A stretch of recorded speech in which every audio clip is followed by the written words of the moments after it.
Welcome to Supernatural History TV, and today we'll be talking about ancient winter celebrations. The Mesopotamians, the first winter tradition. The Mesopotamian culture holds a New Year festival every winter that would last 12 days. This is called Zagmu. The Mesopotamians would have 12 days of festivity for the New Year's. The dedication was to their god Marduk, who would arrive each year in winter to battle the forces of evil. In tradition, the king would die at the end of the year and return to Marduk to battle at his side. To keep the tradition alive, a criminal is chosen to become a king and given all the privileges and clothes that a ruler would have. After the festivities and Marduk's victory, the impostor king would be stripped of power and slain, sparing the king's life. In ancient Rome, they would celebrate Saturnalia. Rome began celebrating Saturnalia around 300 BC. The celebration was a non-stop party that started on December 17th to around the 23rd. During this winter celebration, slaves were free and seen as equals to their masters. Romans would set decorations and temporary buildings all over the city for this celebration.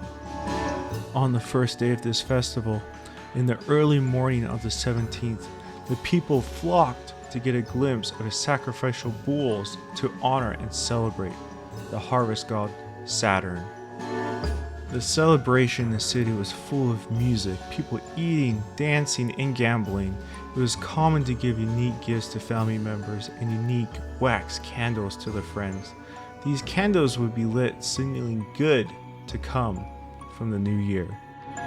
Interesting fact, Rome would decorate and use trees such as spruce and fir trees, lighting them with candles and trinkets during this celebration.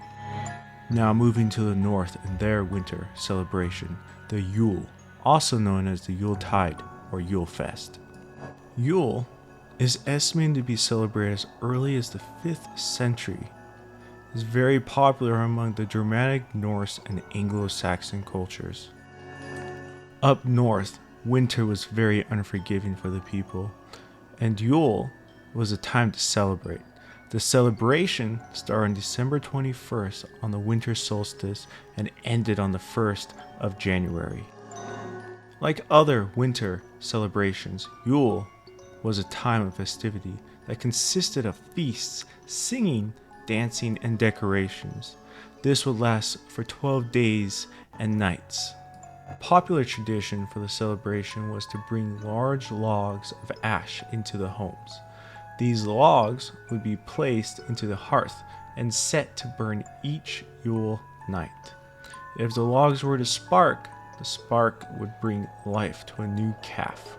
Some speculate that the logs represent death and the fire drove out the darkness or evil. Something unique about this tradition was that the villagers would celebrate Yule by setting up a large tree in the center of the town. The tree would be filled with decorations with tons of festivities all around. The tree that was in the middle of these villages, called the Yule tree, was very important. It represented in some cultures the tree of life, also known as the Yggdrasil in Norse mythology.